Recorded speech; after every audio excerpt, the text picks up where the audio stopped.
Boa noite, eu sou Gleice e é com prazer que iniciamos mais um programa Metamorfoses. Lembrando a vocês que podem acessar este programa e os outros que já passaram em nossas redes sociais, no Instagram, Spotify, TikTok e YouTube. E hoje a nossa convidada maravilhosa é Virgínia da Ligna, advogada familiarista, trabalhista e previdenciária há mais de 8 anos. Então, Virgínia, seja muito bem-vinda ao nosso programa. Seja bem-vinda, Virgínia.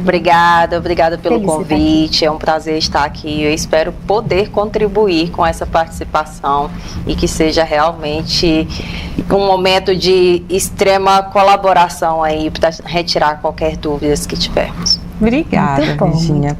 Vou começar pelo assunto que está em alta no momento, né, que é a escala 6x1, que ela virou um dos assuntos mais debatidos ultimamente, mas na prática, Virgínia, ela é realmente justa, essa prática, esse modelo de escala? E como é que esse modelo ele impacta a vida do funcionário e do empresário? Então, Gleice, atualmente a jornada 6x1 é a jornada legal que temos, é a jornada que é praticada comumente, né? Existem outros tipos de jornadas que são especiais, como a 12x36 e tudo mais, mas são jornadas específicas a determinados tipos de trabalhos necessários, como na parte de enfermagem, da área de saúde, são jornadas excepcionais. A jornada 6x1 é a nossa jornada comum, a jornada de 8 horas diárias, 44 horas semanais, que é o que normalmente é aplicado no comércio, farmácias, postos de gasolinas, é a nossa jornada de trabalho diária comum que vem sendo aplicada aí no comércio local durante tantos anos, né? Se é justa, é uma grande discussão e isso tem aumentado muito do ano passado para cá, essa discussão em relação à saúde mental do trabalhador. Ela é justa? Até que ponto ela é justa? Considerando que você vai trabalhar 6 dias na semana e vai ter 1 dia para descanso. Até que ponto isso é justo? Até que ponto o trabalhador está disposto a continuar trabalhando nesse tipo de jornada e por vezes perdendo ali tempo de convivência com a família, perdendo tempo de descanso, por vezes perdendo a oportunidade de ter uma renda extra devido ao cansaço que essa jornada, querendo ou não, causa. E quando a gente fala em redução da jornada de trabalho 6x1, e é o que está atualmente em debate no Congresso e tudo, e isso vem tomando uma grande proporção, e aí se traz comparativos de países europeus onde já houve essa redução da jornada de trabalho, até mesmo para a jornada 5x2, até 4x3, e isso tem sido analisado para fins de implementação no Brasil, sim. A gente analisa com um contexto, mas já foi aplicado em outros países e deu certo. Também vai dar certo aqui, será? O modelo de economia é diferente. Porque explica também, por exemplo, meu primeiro emprego como nutricionista foi no Hospital Emílio Ribas e eu trabalhava 44 horas semanais, 6x1, naquela época, 25 anos atrás, hein? E o que eu vejo é que, assim, se diminuísse a carga horária, teria que contratar mais pessoas. Sim. Né? Então, eu acho que é pelo esse custo para o empresário, né? Por isso que eles não querem reduzir a carga horária do funcionário. Paty, porque o custo vai aumentar para o empresário, né? Aumenta o custo e assim, Paty, até então, o que tem sido analisado no Congresso e que está em discussão é redução da jornada, e aí vem essa discussão inicialmente para a redução da jornada para 5x2 e futuramente 4x3. Não, 5x2 eu acho muito legal. Perfeito. Também acho bacana 5x2. Até mando meu currículo. Mas, porém, todavia, o que o Congresso tem mantido é redução da jornada sem redução de salário.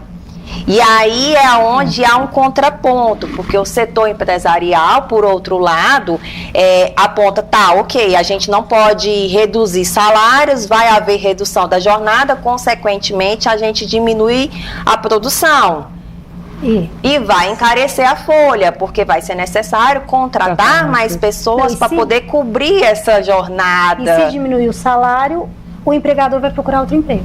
Não pode diminuir, porque pelo projeto que se tem em discussão até o momento, não pode haver essa redução de salário. Assim, que ele vai ter que complementar aquele emprego que ele já tem. Sim. E vai acabar trabalhando dobrado. Acaba trabalhando dobrado. E aí o que acontece é, a grande discussão do setor empresarial é, ok, se vai ter redução da jornada, vai diminuir a produção, a gente vai precisar contratar mais, isso aumenta o custo da folha de pagamento. Sim. Então a gente também precisa de uma redução do custo da folha. Ou aí, cobrar mais caro, não? O governo não quer abrir mão dessa redução da folha, porque querendo ou não, o empregado custa muito caro para ser contratado, né? O governo, de certa forma, ele lucra com essa contratação do funcionário a mais que o empregador vai precisar fazer. Agora eu e aí é entendi. onde tem toda essa discussão, e isso já foi discutido várias outras vezes no Congresso, arquivou-se por muitas vezes, mas agora, em ano político, isso acaba tomando uma proporção maior e realmente tem sido bem engajada aí por grandes políticos que estão à frente da pauta aí no Congresso. E a gente que está de fora, a gente fica analisando os prós e contras dessa situação. Para o lado do empregado, a gente analisa o contexto de saúde mental, de descanso. Sim, é justo? De fato, eu acredito que a jornada 5x2, ela é uma jornada bem interessante. 4x3 é interessante? Não sei se ainda seria aplicável para a gente no Brasil. Depende muito. Acho que é um salto muito grande, né? Eu acho que é um salto muito grande para isso ainda no momento. Acredito que inicialmente uma 5x2 seria o essencial ali para a gente poder analisar. E aí, no futuro, se discutiria 4x3. Mas, assim, para fins de saúde mental, seria excelente. Nunca se falou tanto em doenças mentais do trabalhador, em razão de excesso de trabalho, de burnout, de empregados entrando com ações trabalhistas, pedindo rescisão indireta do contrato de trabalho, comprovando judicialmente que adoeceram no ambiente de trabalho e que não conseguem mais trabalhar. Então, assim, doenças mentais têm de fato sido comprovadas, o burnout principalmente, e é algo assim, difícil de comprovação quando a gente pensa nesse contexto, porque até o trabalhador aceitar que ele está adoecido é difícil. Por vezes a gente vê trabalhadores que estão cansados, desgastados, mas que quando se fala em possíveis doenças psicológicas, em doenças mentais devido à sobrecarga de trabalho, o próprio trabalhador acredita que não. E aí é quando ele vai buscar essa ajuda psicológica, quando ele vai realmente se tratar, se cuidar, ter esse cuidado consigo mesmo, é que ele para realmente entender e aceitar de que ele precisa de ajuda.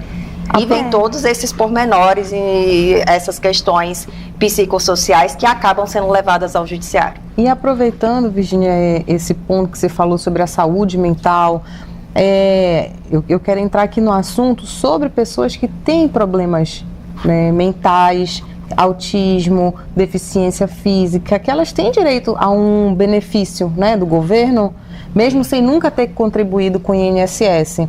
Como é que funciona esse direito? Para quem quem tem direito a esse direito? Então, muita gente pensa que normalmente crianças, principalmente crianças, porque nasce ali com algum tipo de deficiência, na maior parte das vezes em uma família que não tem assistência, que não tem uma garantia financeira, que não tem uma estrutura familiar e tudo mais.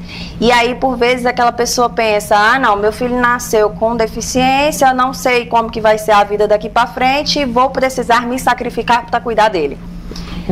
O Estado, ele tem uma obrigação, e aí é onde entra o INSS, e a gente precisa lembrar que o INSS, ele não é só um órgão de previdência, ele é um órgão social. E uma das funções sociais do INSS é esse assistencialismo. Garantir, então, para essa família, pelo menos, existe uma limitação, né? Pelo menos o mínimo existencial, porque, querendo ou não, essa criança que nasceu com autismo, com TDAH, e aí depende dos níveis de TDAH, com TED, com TOC, você precisa levar em consideração todos esses pormenores, e aí é necessário, de fato, passar por uma avaliação médica, é necessário ter um laudo médico ali comprovando a doença, comprovando o estado de que a pessoa se encontra, se tem tratamento para essa doença, se não tem, se é algo reversível, se não é, né? Mas a partir do momento que se tenha essa documentação,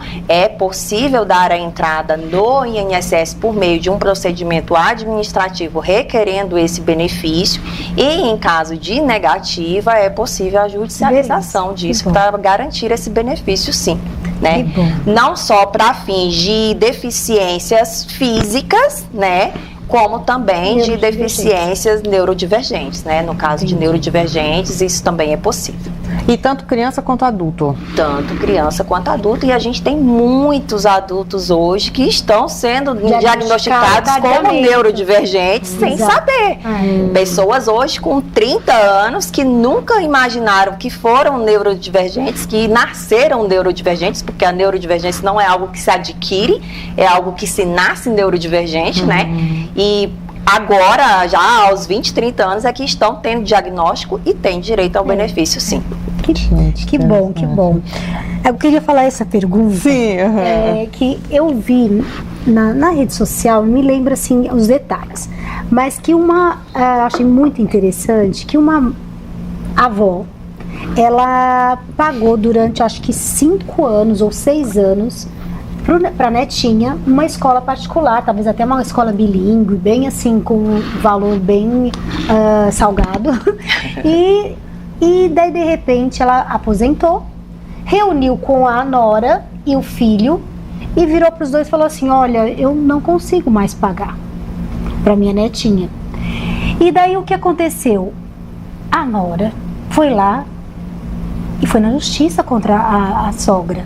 Gente, eu fiquei chocada.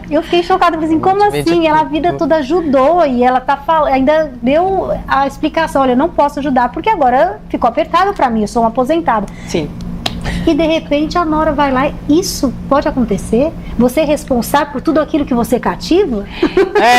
Acontece, Paty. Existem muitas situações onde avós, tios, eles podem ser chamados à obrigação alimentar, certo? Para que eu possa chamar um tio, um avô, uma avó na obrigação alimentar, eu preciso primeiro exaurir a obrigação alimentar em face dos genitores. Ela não é uma obrigação alimentar direta. Nesse caso, e aí a gente tem que analisar todo o contexto da situação, porque em se tratando de âmbito familiar, muitas coisas são levadas em consideração, até mesmo questão de afetividade, se havia ali uma relação mais afetiva, de como que era a relação dessa avó com a neta, se era só mesmo o custeio dessa escola, ou se essa neta tinha uma convivência maior com essa avó ou não. A gente precisa analisar todo esse contexto. Mas, em regra, em se tratando de obrigação alimentar, primeiro... Daí a escola não entraria, então? Quando você fala obrigação alimentar, é no sentido... Não, a gente fala obrigação alimentar, mas alimentos compreende tudo aquilo que é subsistencial. Então, entra a parte de alimentação, de vestuário, de escola, de lazer, de saúde, de tratamento médico, de tudo. Não, nem eu sabia bem. Eu sou de família de advogada. Lá em casa são 5 advogados, eu nutricionista. Só a ovelha negra mesmo. Isso que eu vim... No escritório, quando chega alguém que precisa pedir alimentos, a primeira coisa que eu pergunto é: você sabe quais são as despesas do menor? Muito. Não compreendo. Não, como assim? O que entra como despesa? Entra como despesa tudo aquilo que você gasta com o menor. Entendi. Inclusive, se a mãe, por vezes, a mãe é solteira, tá morando ali só com a filha menor, precisa pedir pensão alimentícia para o genitor. O que a gente vai analisar? Mãe, você mora de aluguel? Moro. quanto você paga de aluguel? Ah, não, é tanto que eu pago de aluguel. Ok, aquele valor que é pago de aluguel, ele também entra para o cálculo de alimentos. Ah, você paga internet? Pago. Você paga gás? Pago. Ah, a criança estuda numa creche, mas eu não tenho carro, eu levo e busco todos os dias de Uber. Esse gasto de locomoção com Uber para poder levar e buscar a criança também entra para o cálculo da pensão alimentícia. Então, tudo isso é planilhado. O primeiro passo é planilhar isso, né? Mas em relação a essa questão da obrigação alimentar de tios e avós que podem ser chamados na obrigação alimentar, primeiro eu preciso acabar com todas as possibilidades ali de que aquele genitor poderia ou não ter de custear esses custos de sobrevivência desse menor, para que então eu possa chamar esses parentes, né, os tios, os avós, na obrigação alimentar. E aí eu tenho que analisar. No caso que você deu como exemplo, essa avó é aposentada. Eu preciso analisar não só a questão de condição financeira dessa avó, né, mas o que ela tem de custo também. No caso do exemplo, não sei qual que é a condição financeira do pai. E se essa avó seria a avó materna ou paterna, né? Provavelmente a avó paterna, normalmente costuma ser assim. Mas nesse tipo de situação, por acaso, acontece muito de o pai desse menor vir a óbito. Quem eu posso chamar nessa obrigação alimentar primeiro? A avó. Os avós podem vir a ser chamados nessa obrigação alimentar. Só que essa obrigação alimentar dos avós e por acaso a vir a ser dos tios também, ela é uma obrigação excepcional. Então, é diferente da obrigação dos genitores, que ela é absoluta. Nesse caso é excepcional, e aí eu tenho que considerar que a pensão não basta absoluta é dos pais. É, né? Dos pais. No caso dos tios e dos avós, eu tenho que levar em consideração não só a renda que eles têm, mas os custos que ele tem com o custo de vida também. Essa pensão seria para suprir as necessidades e não para eventual luxo e tudo mais. Porque no caso dos pais, a pensão alimentícia não é apenas para subsistência, mas para manutenção da qualidade de vida equiparada ao dos pais. Não faz sentido um pai que ganha um salário de 40 mil por mês pagar uma pensão de um salário. Sim. Não faz sentido um pai que ganha 40 mil por mês ter um filho que estuda em escola pública.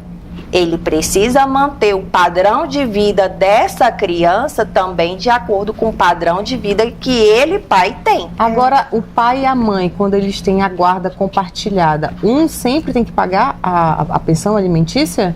Mesmo tendo 4 dias com um, 3 dias com o outro? A guarda compartilhada, em tese, ela não define quantidade de dias que vai ficar com um ou quantidade de dias que irá ficar com o outro. Por vezes a gente ouve falar na guarda compartilhada e fala assim, mas a guarda compartilhada não é 15 dias com um, 15 dias com o outro. Não necessariamente. Na guarda compartilhada, eu estou assumindo direitos e obrigações com aquele menor, independentemente do local de residência fixa que foi estabelecido na guarda compartilhada. Porém, as obrigações e os direitos sobre aquele menor são as mesmas para ambos. Agora, em relação à questão de fixação de alimentos, quando o Instituto da Guarda Compartilhada veio a prevalecer no ordenamento jurídico e deu aquele boom e muita gente veio falar, não, então eu vou pedir a guarda compartilhada para parar de pagar pensão. Não para de pagar pensão.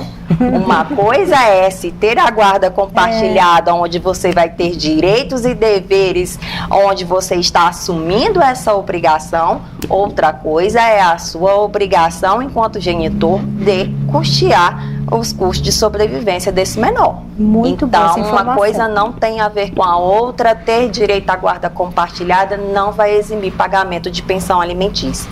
O que pode ser levado em consideração, e aí a gente precisa analisar o contexto em que está sendo trabalhado, Não, eu tenho uma guarda compartilhada e, de fato, eu tenho um período de convivência maior que foi estabelecido, seja judicialmente, seja em um acordo em que as partes chegaram àquele consenso, onde eu vou ficar 15 dias com a criança e a mãe vai ficar 15 dias com a criança.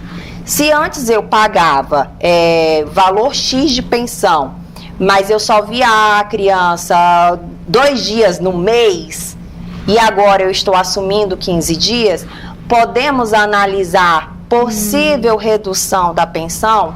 Pode ser que sim, para fins de custeio desses 15 dias que estaria ali com o genitor. Sim. Mas isso não só precisa ser comprovado, como deve ser judicializado, acordado entre as partes e tudo mais. E aproveitando esse assunto, né, da guarda compartilhada, tem esse assunto do Michael Jackson, né, que tá rolando agora, né, tá hypado. Vamos falar sobre o Michael Jackson. Do Michael Jackson, que ele tinha a guarda exclusiva dos filhos, né?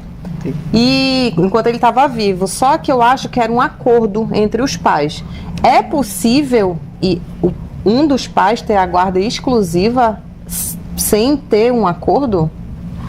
É possível em determinadas situações. O que acontece? A guarda, em regra, ela é atribuída àquele genitor que tem a maior possibilidade, maior qualidade para garantir a sobrevivência do menor. E aí a gente tem que analisar questão de sobrevivência não só em se tratando de questão financeira, social, mas de contexto social, de educação, de cuidado, de tempo para poder cuidar dessa criança, de disponibilidade para poder levar, para buscar, para poder interagir, para poder colocar em um curso, para poder fazer essas atividades que são ali essenciais, né? Então, quando eu vou analisar a questão de guarda de um menor, nem sempre ela é obrigatoriamente atribuída à mãe e nem sempre, não, porque o pai tem mais dinheiro, então ele vai ficar com a guarda porque ele tem mais dinheiro. Não é assim que a gente analisa a questão de guarda. No Brasil, por vezes a gente tem até um ditado de falar, os filhos são da mãe, né? A gente costuma ouvir muito isso. Em regra, os filhos acabam ficando com a mãe? Sim. Mas isso não é obrigatório. Até porque a gente tem que analisar essas questões sociais de criação mesmo ali, de disponibilidade de tempo, de tempo para educar, né? E aí não é só você, eu sou uma boa mãe, eu levo onde precisa, eu faço o que precisa. Não. Essa criança, ela está sendo bem cuidada, ela está sendo bem orientada. Há, de fato, esse cuidado, às vezes de levar em um psicólogo quando necessário, de ter essa assistência paterna, materna ali do lado. Então, tudo isso é levado em consideração e quando judicializado, a criança ela costuma passar por uma análise psicossocial, aonde vai vir um psicólogo, vai fazer uma experiência com aquele menor para, de fato, analisar o contexto familiar e ouvir esse menor para saber aonde ele se sente também bem colocado, né? Para saber qual seria... A menor pode decidir com quem vai ficar ou não? Obrigatoriamente, não. Depende da análise de todo o contexto. Não basta só o menor chegar e falar, não, eu quero ficar com o meu pai, eu quero ficar com a minha mãe. Depende de toda essa análise.